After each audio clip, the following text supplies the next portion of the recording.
Sitting at the family dinner table, I tried to ignore the buzz of conversation around me. The aroma of red wine sauce and herbe de Provence filled the air as I futilely attempted to enjoy the meal. The elegant setting, adorned with paintings by renowned artists, was beautiful. But tonight, the real masterpiece was my sister-in-law, Amanda's, cutting facade. "It's a shame Clara doesn't have as much of an eye for art as the rest of us, don't you think?" she said, her laughter echoing through the refined space. Her words hung in the air like poison. I looked at the reactions of the others present, especially my husband, Lucas. He just smiled awkwardly, as if trying to smooth things over, but I couldn't stop the anger building inside me. "My name is Clara Miller, 39, a cultural marketing specialist," I thought, in a surge of self-affirmation. At that moment, I realized that Amanda's disregard was more than just a simple criticism. It was a calculated attempt to marginalize me, social exclusion disguised as a joke. They had always underestimated me, always thought my knowledge was insufficient, that I didn't belong to their social circle. My gaze fixed on Amanda, who shimmered in her designer dress as she talked about her latest project as a marketing executive. The disdain in her voice wasn't subtle. It was a direct punch to my insecurities. With every word she uttered, I felt like I was being drained. "They don't know. They never knew," I murmured to myself. They underestimated the value of a legacy. It was in that split second that a strategy began to simmer in my head. The anger inside me transformed into an intense fire, a flame that had never been lit before. It was a burning sensation that spread through every fiber of my being. I decided I wouldn't stay in the shadows of those criticisms anymore. Looking around the room at the art and the superficial conversation dominating the table, I knew this situation was an opportunity. People's convictions were fragile. I just had to create something magnificent, something they couldn't ignore. When dessert arrived, I took a sip of my wine and nodded, listening to the discussions about investments in emerging artists and luxurious exhibitions. Then, I was flooded with an idea. What if I could use my own knowledge and experience in marketing to create something that truly resonated within the cultural sector? It was a plan that initially seemed irresponsible, but it grew within me with the force of a gale. As we talked about Amanda's social projects, I remembered how she insisted I be absent, as if the culture she cultivated wasn't worthy of my time. But deep down, it was the decay of her ambition that inspired me. She had become so consumed by status and image that she'd forgotten what truly mattered in the art world. My eyes narrowed, a wicked smile forming on my lips as I thought about the irony of the situation. From that moment on, my mind didn't stop. Every word Amanda uttered filled me with determination. Instead of feeling belittled, I began to restructure my perception. Instead of just a sister-in-law, I was Clara Miller, a woman with a legacy to preserve, a specialist ready to transform challenges into achievements. My anger conjured a burning desire for justice. I couldn't just sit and accept this affront. I stood up from the table with a new purpose and look. A mixture of relief and accomplishment coursed through my veins, like an electric surge before a big show. Dinner had transformed into a battlefield where I was the only one armed with a plan. Underestimating the value of a legacy was a dangerous move. The art, the culture, the history that could be preserved was far more than a mere accessory in social conversations. From that day on, I decided I wouldn't just navigate the murky waters of ambition and exclusion. I would make my mark as the woman who decided to defy the norm and transform adversity into something grand. And the wing of the museum that was once just a vague dream would be my path to redemption.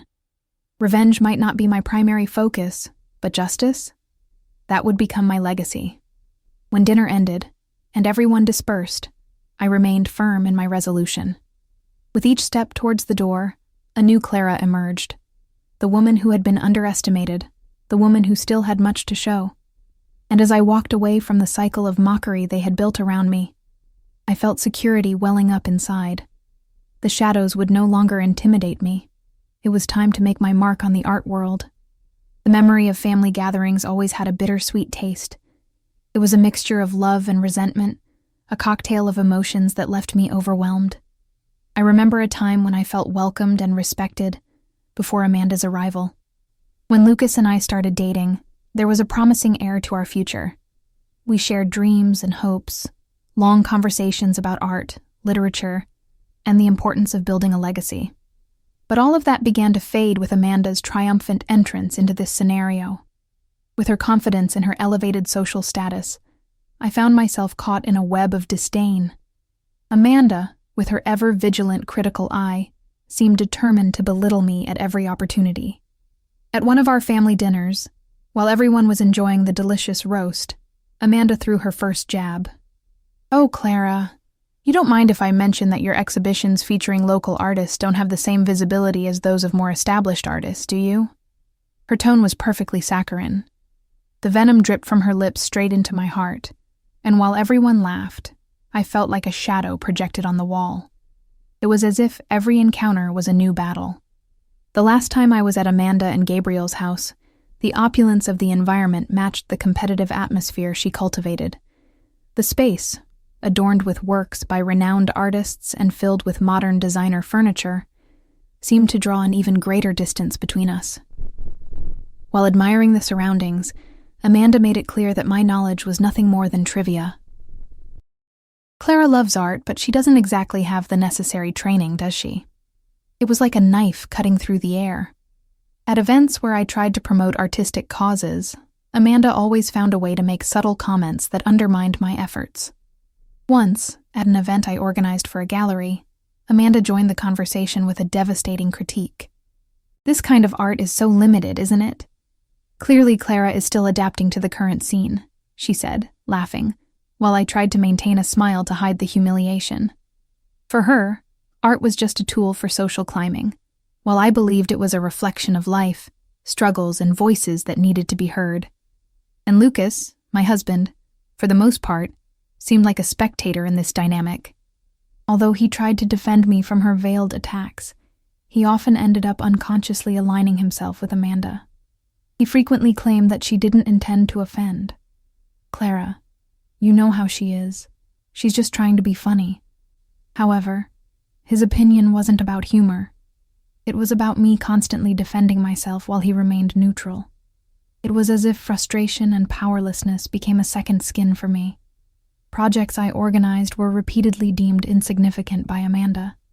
Once, at a charity gala, while guests chatted excitedly about artistic potential, I, surrounded by passionate artists and critics, felt her barbed gaze hitting me from the shadows. What should have been a celebration of my work, and all the dedication I put into the event, ended up becoming the stage for another one of her attacks. Amanda approached a local influencer who was interested in one of my ideas, and, with her sharp tongue, made a pointed remark. "Clara has good intentions, but her knowledge is limited. Be careful not to get carried away by empty promises." The impact of her words resonated in me like a deep echo. Meanwhile, Gabriel wasn't much help. His presence beside Amanda, laughing at her cruel jokes, made every moment more difficult. He represented everything I didn't want to be. Someone who valued status and influence more than human connections and the essence of art. Looking at him, I realized that he didn't mind being the instigator either, just enjoying the cruelty emanating from Amanda. To make matters worse, I realized there was a constant construction of a public image that didn't include me. At every event I organized, Amanda and Gabriel made a point of showing up, but only to criticize and belittle. They didn't understand that my work, despite not being in the high artistic circles they frequented, was legitimate and, more importantly, meant something profound to those who were neglected.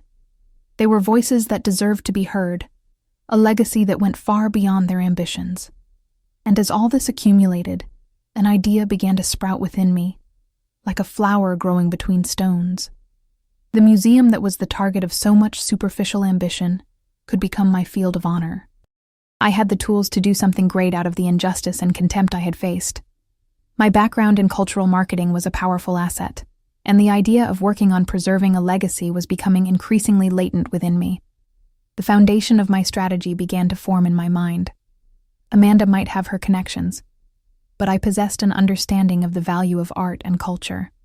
While the proposals and events Amanda sponsored focused on ostentation and prestige, I could offer something truly impactful, a space and a project that elevated not only artists, but the community as a whole.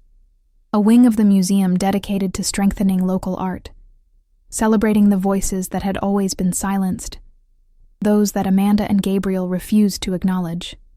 Therefore, through hallways filled with criticism and disdainful glances, a new determination grew within me.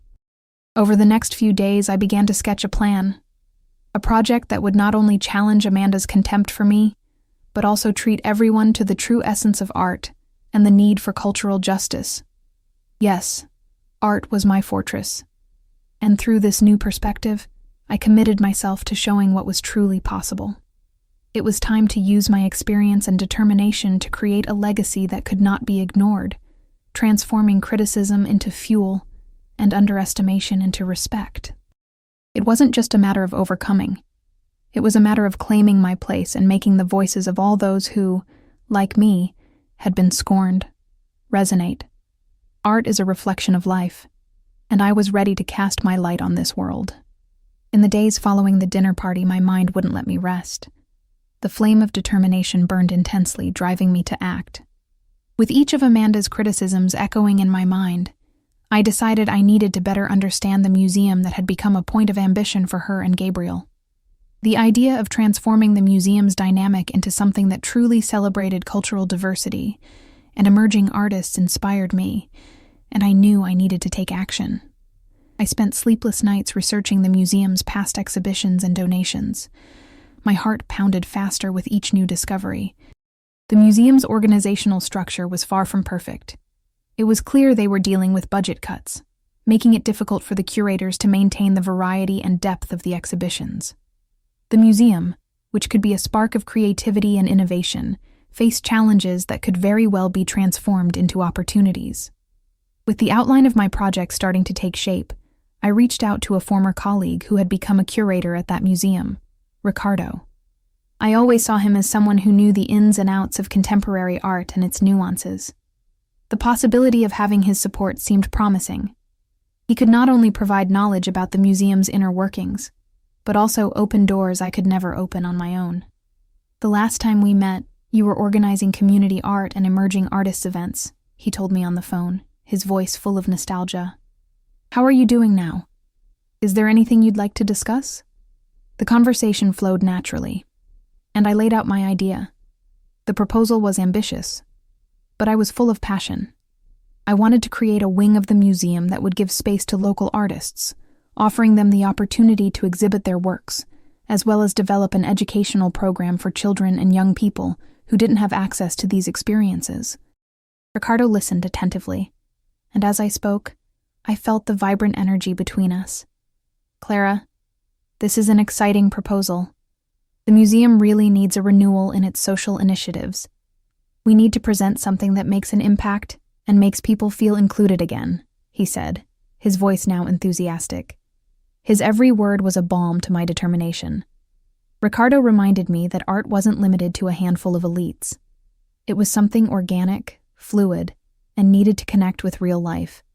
However, I knew I needed to prepare even more, not only by discussing the idea with Ricardo, but also by gathering data and examples of similar initiatives in other institutions.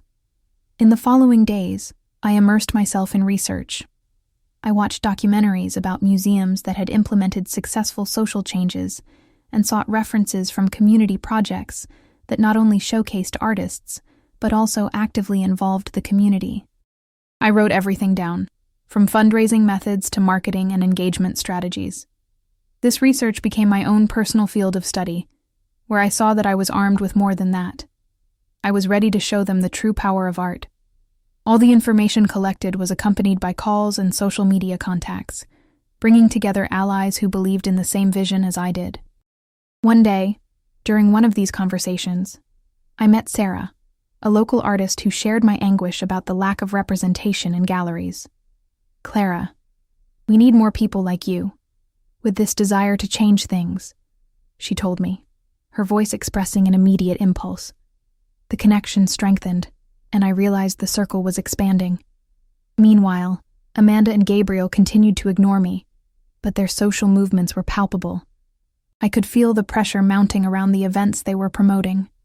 As soon as a new opening was announced, they suddenly became the center of attention, disregarding community artists in favor of big names that brought prestige. My proposal needed to be more than just a reaction to what they were presenting. Every time I visualized my project, I thought of the faces of the artists waiting for recognition. They needed a platform that wouldn't be overshadowed by the superficial ambitions that Amanda and Gabriel seemed to value. And so, the conversations with Ricardo became crucial. He knew exactly how the museum's internal politics worked, and what might or might not work in terms of acceptance. On a sunny afternoon, I went to the museum to meet with him. The length of the museum corridor seemed endless, as if each step I took was a closer approach to a dream. While with each detail of the space, I felt the tension of what could be. Ricardo guided me through the various wings, making me feel like an artist in my own right. "Clara," he said as he showed me the areas that urgently needed innovation. "The children's wing needs interactive activities. And the temporary exhibitions? Well, they always seem to go towards established artists. But there's an empty space, a need for fresh air." Those words sounded like music to me. Oh, how I would love to catapult this idea. It was such a contradictory and at the same time perfect bet. A space dedicated to children who could create, explore, learn, and experiment without fear of limitations. "I want to make a big proposal, Ricardo." Gradually, the words came out, and I allowed myself to dream aloud. I dreamed of the new wing, a true gallery of transformation that would not only draw attention in Amanda and Gabriel's social circle, but also challenge the very concept of legacy that they suggested. For them, recognition was in the walls. For me, it was in the community that was crying out to be seen. With renewed commitment and the support of Ricardo and my new network of allies, I began assembling the pieces that would finally give me a voice, placing justice and art where they truly belong, alongside human feeling. The museum would be the epicenter of a renaissance, and so I finally viewed my ambition not as a desire, but as a necessity. It was an inclusion project, and with it, I was about to change the course of history that Amanda and Gabriel were trying to establish. In the days following my inspiring meeting with Ricardo, the idea of creating a new wing for the museum became a non-negotiable passion. My role began to expand rapidly. I was determined to transform what was once a vague desire into a solid structure. The combination of people I was meeting and the new connections I was making built a new ecosystem of support for my project. I knew I needed to ensure that the proposal was not only compelling in terms of art, but also in how it would relate to the community and the financial support it would need. There was an innate drive within me during that period. I started attending community meetings and events frequently, always reminding myself how each interaction could expand the support network. Conversations with local artists were enriching. It was a chance to be heard, something I had always sought but had, until then, eluded me. Each time I shared my vision, I saw small nods of understanding and support. I knew my idea was coming to life, and this only fueled my determination to move forward. A great example was the meeting I organized at a local community art gallery, where different artists could share their experiences and discuss the impact art would have on the lives of children and young people. The hall was packed, and the energy in the air was palpable. I felt that there, in that community space, what we truly valued and were about to create was beginning to take shape. Each artist not only shared their ideas, but also the challenges they had faced, and the collective desire for an inclusive space was crystal clear. Among the participants was visual artist Mariana, who approached me after our chat. "Art should be an open door, not a privilege. We're all waiting for this, Clara," she told me sincerely. This interaction, along with many others, only reinforced my belief that I was on the right track. However, I knew that credibility didn't come only from good intentions. It also needed to be supported by data and practical examples. Ricardo, who had become much more than just a colleague, now proved to be a valuable mentor. With his experience at the museum, he suggested attending seminars and workshops on inclusive practices and the transformation of artistic spaces. He offered to accompany me to one of these events, and this generated a new wave of enthusiasm. Each lecture I attended brought me new ideas and a wealth of concepts that I could apply to my project. The understanding of how to transform a museum into an inclusive space became increasingly tactical. I will recap a seminar that was particularly impactful. The presenter spoke about how many museums around the world were already engaging in the practice of opening their spaces to the community, offering workshops and exhibitions. Art shouldn't exist in a vacuum, he said. It should breathe and engage in dialogue with the voices of the communities that surround it. His words resonated with me, and each phrase that came from his mouth seemed to take shape in a more forceful project. Meanwhile, the launch event I was planning to present my proposal at the museum began to take shape. I knew it would be a space not only to share my vision, but also to hear the voices that had joined me on this journey. Ricardo intensified his efforts to help me in this endeavor, suggesting that we involve the local press. This can generate interest and even attract sponsors. We need the proposal to come alive in the community, he insisted, with his contagious energy. So my mind started working on all the details. I remembered that I would need a tangible element for the event, something that would really leave a mark. That's when I decided to introduce a temporary art installation that would symbolize what the new wing could represent. I invited local artists to contribute their works and participate in a live collaboration where their creations would take shape before the audience. The idea was to create a community mural, a visible representation of the diverse voices that would be incorporated into the new wing, and also a way to awaken a sense of belonging. Each artist could add their touch to the mural, and I imagined that the energy of that moment would be magical. The mural would become a symbol of what we were building, something that would resonate far beyond the event. With the event scheduled and the installation underway, communication with the media became a priority. Lacking experience in this field, I turned to friends in the community who had more knowledge. They were more than willing to help me put together a targeted press kit, a concise presentation that captured the essence of the project. Between images of the mural in progress and some of the statements that artists and educators had made about the importance of art in the community, we managed to create very attractive promotional material. With the press kit ready, we made gentle contact with local newspapers, magazines, and blogs, sharing our story and the invitation to the event. A certain level of nervousness accompanied each message sent. It was a significant step, and the response would be an initial test of the city's receptiveness to an art-based inclusion proposal.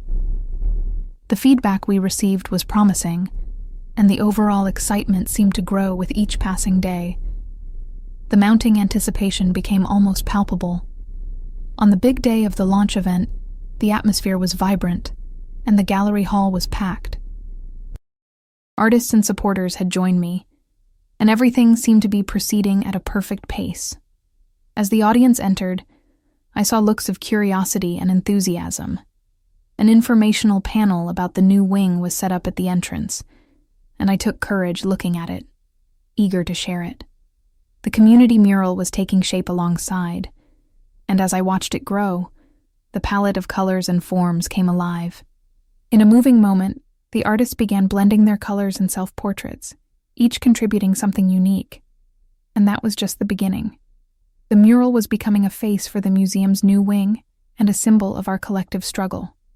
Amidst laughter, applause, and conversations, I took a moment to step back and observe.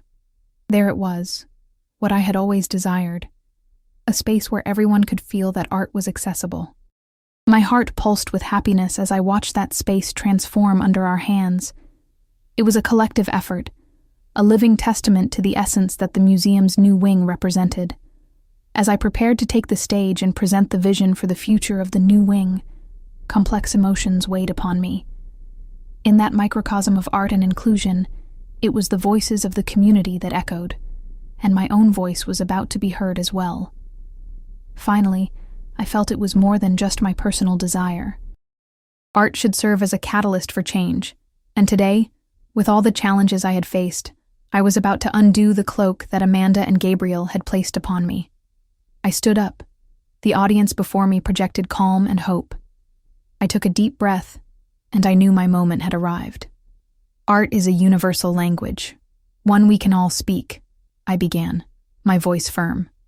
It was time to show them what inclusion and diversity in art truly meant. The future was waiting to be revealed, and I was determined not only to dream, but also to achieve and transform. When the room finally fell silent, the feeling in the air was one of anticipation, an electric energy like an invitation to change everything around me. The audience watched, and the soft light of the spotlights fell upon me like a comforting embrace. I was ready. It was time to present not just a new wing of the museum, but a new way of thinking about art and inclusion. Art is a universal language, one we can all speak, I began, my voice firm and resolute. It is a vehicle of expression that disturbs and transforms, welcomes and challenges. We are here today not only to celebrate art, but to weave a new chapter in the history of this museum and our community. The words flowed from me, each carrying the weight of the journey I had faced. When we look at art, we see not just a collection of works, but a reflection of who we are. This is a space that must reflect our voices. Instead of being mere spectators, we want everyone to be an active part of the creative process, expression, and ultimately, recognition. The audience began to nod in agreement. The energy was growing, a sign that I was connecting with their emotions, making them understand the importance of the transformation we were seeking. Our project for the new wing of the museum is not limited to adding a physical structure. It is about building a vibrant network that harnesses the potential of local artists and engages children in artistic experiences that will shape their lives. We want to stimulate meaningful dialogues between artists and the community, and for that, we need you. As I spoke, I remembered all the interactions I had with the artists and educators. Their voices echoed in my mind as I shared the vision we had developed together. I placed my hand on my heart and declared, "We are proposing a comprehensive educational program where local artists can serve as mentors for young creators. Each of you is a vital part of this proposal. This is a dialogue that will be built on the experiences that each of us brings." I looked into the eyes of Jorge, Aline, and so many others who were there with me. They were my strength, the drive I needed. For too long, art has been seen as a luxury, something separate from daily life. We want to bring art back to the streets, to the schools, to the homes, making it a part of the fabric of our community. I continued, now more enthusiastic. And what is a museum without the participation of the community? Therefore, alongside the art exhibitions, we will inaugurate the community mural, a living installation where everyone can contribute their creations. Each artist who participates, each child who paints, becomes a voice that resonates in a space that belongs to them. The mural will be a symbol of our collective struggle, of how unity and collaboration overcome the administration of artistic elitism. The applause intensified, the growing enthusiasm almost palpable. I continued, each word escalating in fervor. Beyond that, we plan intimate art workshops to engage children. Imagine a class where young people learn not only about art history, but also how to express themselves through it, how a little paint and creativity can change a whole life's perspective. With the audience's clamor and the rising applause, I realized the shadow of doubt and insecurity that often accompanied me was dissipating. The mission was being accepted and embraced, not just by me, but by everyone present. This is our chance to unite behind a cause that will touch lives and generate transformation, I said, gesturing towards the wonderful interaction unfolding beside me, where artists were blending their colors on the mural.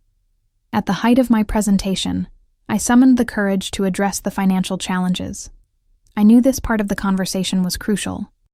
For all of this to become a reality, we need collaborative partnerships with local businesses, institutions, and most importantly, the community gathered here. We will be seeking your help so that together we can make this wing a reality. The murmur in the room began to grow, and I sensed that people were ready to support this dream. We're seeking resources, and even more significantly, we want you to become ambassadors for the change we want to see. The future of art and culture in our city depends on how each of us can contribute. I looked around. More and more faces were nodding in support. The connection between the audience and me intensified. There was a warmth in the air that couldn't be ignored. Therefore, my invitation is for you to join us on this journey. Be a part of this cultural revolution. Play an active role in this movement where inclusion and imagination intertwine. Together, we can forge a legacy that will educate and inspire future generations. The gallery hall was now filled with applause and laughter, a response to a call that resonated not only within me, but collectively in everyone's hearts. Suddenly, something in the back of my mind lit up. A warning. Amanda and Gabriel were observing from a distance, and in that instant, I remembered they were present. It was time to act. I wanted them to see that what was happening wasn't just a passing idea. It was a vibrant movement. In that moment of victory, I couldn't help but inwardly wish that they would somehow see the power we were generating together. There was an intense impact and meaning there that couldn't be ignored. After the presentation, as guests mingled and conversation spread, I felt something magical beginning to take hold. What had started as a personal dream now reverberated in the voices of so many others. A fellow artist approached, excited, and said, "Clara, you really brought people to your side. The vision you had touched everyone. This is going to change everything." The feeling of recognition and support was intoxicating. At the same time, the idea of potential confrontations with Amanda and Gabriel became even clearer in my mind. They could react in various ways: disdain, contempt, even attempts to destabilize the proposal. But the important thing was that I was already prepared for it. I was no longer in their shadow. I was the center of a movement that sprang from the need for change and inclusion. With the mural growing and the artists' involvement, each contributing their ideas, the meeting and the celebration of the event began to take root. What was initially a divided space now seemed much more united. Listening to it all, it was as if I were experiencing a new form of protagonism. Finally, the press conference became an exciting strategy for what was to come. I needed to show, even more, the strength we were generating. Transforming the idea into a movement, and the movement into something undeniable, would be the next essence. That night, as I watched the interactions in the gallery and felt the human warmth around me, determination solidified within me. The struggle I had faced so far wouldn't be in vain, but rather a triumphant step toward a brighter future for all of us. Art would finally find a true home in the voices of our community, and I was about to be the driving force behind that change. It was time to challenge established patterns. Art was my passion, but now it had also become my mission, and it all began with the new museum wing. The excitement that had taken hold of me after the press conference and the mural event couldn't be underestimated. The words I had shared echoed in my mind, like an encouraging mantra. Art is a force. It unites us. This belief strengthened not only the idea of the new wing, but also the spirit we shared as a community. However, the reality of Amanda and Gabriel as adversaries persisted like a shadow. After the conference, their criticism was sharper and more calculated. Amanda, with her talent for manipulating words, used her media contacts to question the project's viability. "Clara Miller may be well-intentioned," she said, "but the challenges faced by museums and the complexities of their operation are far greater than she imagines." The stress generated by these criticisms was palpable. Even with all the support and positivity I'd received, these comments threatened to sow doubt about my genuine commitment. The discomfort these statements caused wasn't new, but now I was more determined than ever to weather this storm of negativity. I relied on the collective energy that had formed around me, and sometimes that spirit of unity gave me more strength than any criticism could steal. As we followed the plans for the artistic replica of the mural, the community united in such a way that the art we created together became more vibrant and symbolic with each passing day. During the project, local artists began forming work groups, each using their skills to help build the new wing. It began to materialize not just as an idea, but as a visual reality, where every small detail told a thrilling story. Of the groups that emerged, the one that moved me most was the one formed around interactive art with children. There was something magical about adults and children coming together, finding common ground. For me, it was pure joy and freedom of expression.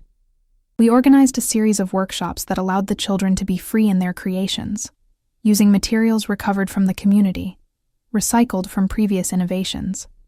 The idea was to let the art express itself not only individually, but also as a collective, creating a large mural that symbolized what the new wing would represent. In the inaugural class, the hall was filled with laughter.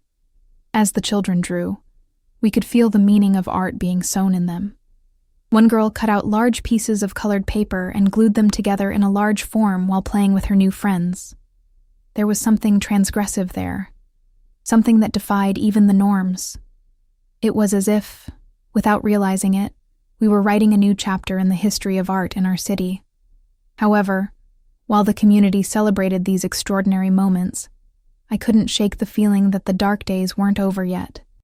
I became more aware of Amanda and Gabriel's attempts to discredit my role. Once, Amanda showed up unannounced at a project meeting, her presence like a bolt of lightning on a sunny day. "I hope you all know what you're really doing here," she said, with a dismissive tone. They chuckled amongst themselves, but I, taking a deep breath, was ready to face the familiar hostility. With each provocation, my determination seemed to grow. I looked at each face present. I couldn't let that poison spread. "We're here to build something meaningful. If you're only here to criticize, perhaps you should consider what truly contributes to art and the community," I replied without hesitation. An electric tension hung in the air, and those present awaited Amanda's response. There was something new about me in this situation. Finally, I wasn't the insignificant sister-in-law who let herself be pushed around, but an empowered woman, capable of handling any provocation that arose. I was stronger than any criticism they could throw at me, and from what I saw, the defense of art acted as a force that shaped the courage in our circle.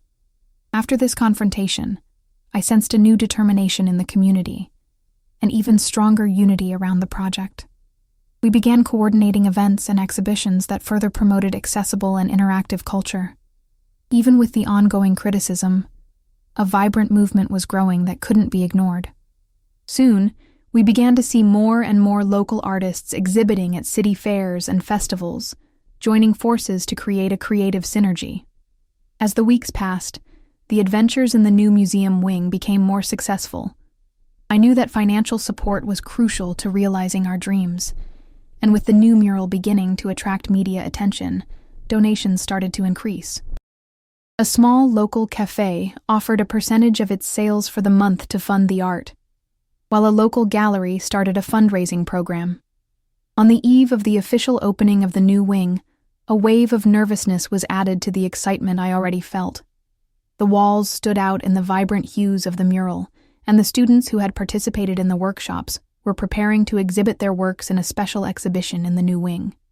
It was a moment of celebration. Finally, on the big day, I arrived at the museum and felt the air charged with emotion. The atmosphere was intoxicating. As the crowd began to gather, I looked at the mural that reflected so many stories and so much work. A middle-aged man approached me, holding a glass with a genuine smile. "Clara, you brought everyone together here. I can't wait to see what comes next." As the doors opened, the new wing was officially unveiled. The jubilation in the room accompanying the emotion was unprecedented. Throughout the night, faces lit up with joy, conversations intensified, and the art on display seemed to pulsate with life. Looking at what had been achieved, more than the recognition, there was a strengthening of what community means, a disparate testament that not only offered artistic diversity, but united people in a greater cause.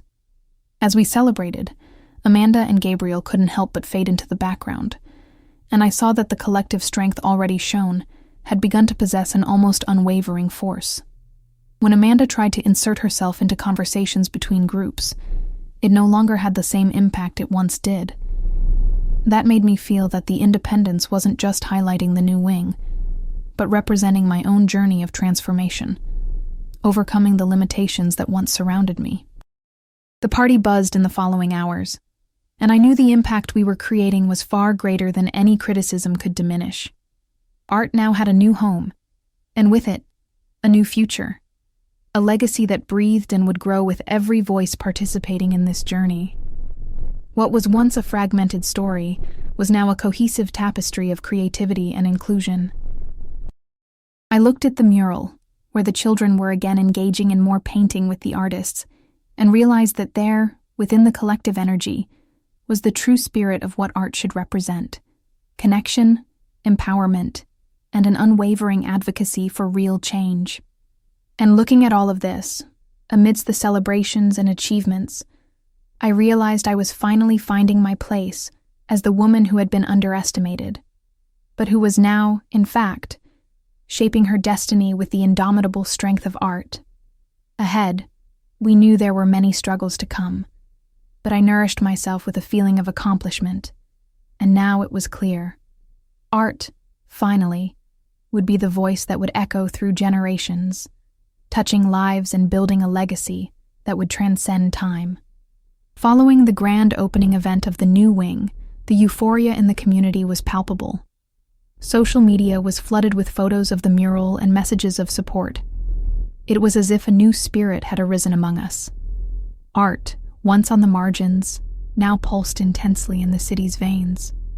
But even amidst this positive wave, the shadow of Amanda and Gabriel continued to loom. Messages of support were interspersed with subtle criticisms. Art needs quality, not meaningless inclusion, some critics commented, echoing what Amanda had planted in her post. The idea that we were just making a jumble of colors, as she put it, haunted me. However, I was more determined than ever to fight. With the support of Ricardo and other artists, I organized a series of community events to reinforce the importance of the new wing and the mural. Miguel and Aline participated actively, creating an environment where everyone felt valued. The Voices in Color initiative created a vibrant space where children and adults could exchange experiences through art, transforming what was previously considered a struggle into a celebration and unity. Meanwhile, the idea of a press conference was growing.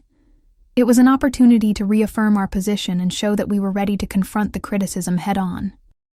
The day of the press conference finally arrived, and as I entered the auditorium, taking a deep breath, I felt the invigorating energy of the crowd. Artists, supporters, and the press were all there, ready to listen. "Art is a language we can all speak," I declared, amidst applause. "We are here not only to showcase artwork, but to build a legacy that represents the diversity, inclusion, and voices of our community. What we have built here is not ephemeral. It is a testament to collective strength." My heart pounded as I saw confident faces in the audience, and empathy growing between us. Throughout the press conference, we dissected plans and challenges.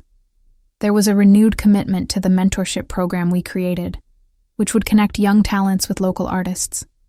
Every word that came from my mouth seemed to bring to life, vibrantly, the community in which I had been immersed. As the journalists asked their questions, the conversation became heated. But I felt ready for each one. "How do you address the criticisms that the project may lack artistic merit?" a critic asked, their expression challenging. "Art and inclusion are not mutually exclusive," I replied confidently. "True art is that which speaks for and with the community. Our project will inspire future generations. We are not just seeking prestige, but meaning." A murmur of approval rippled through the room. As the press conference continued, I felt that every ridicule Amanda might try to throw would be disarmed by the clarity and passion the community demonstrated. Some part of me nourished the certainty that she couldn't handle the force of what we were creating. After the event, the publications and articles began to appear, and the community's reaction was irresistible. It started to come from all sides of the social spectrum. Local businesses were offering financial support, and dozens of artists were expressing their desire to join the movement. The idea of transformation was interpreted in each new partnership, and the mural served as a powerful symbol of collective resistance that I had always dreamed of seeing. With Amanda and Gabriel still lurking in the shadows, I perceived the transformative power that art possessed. This new dynamic strengthened me each day. Thus, looking at the mural, I imagined what others had not yet perceived. It was a testament to change, a patchwork quilt of diverse lives and stories uniting a community. Not only did we have a strong creative mechanism in action, but also the growing confidence of who we were. The day after the announcement of a new event, in which we would explore more forms of interactive art for children, I began to feel that our voices were becoming a stronger echo each day. I contacted local schools, bringing children to our events, and the response was exhilarating. The principles of art and inclusion were being experienced in each of the classes. This fresh energy showed that each painting, each living city, became an expanding canvas, and there was a vital return of inspiration.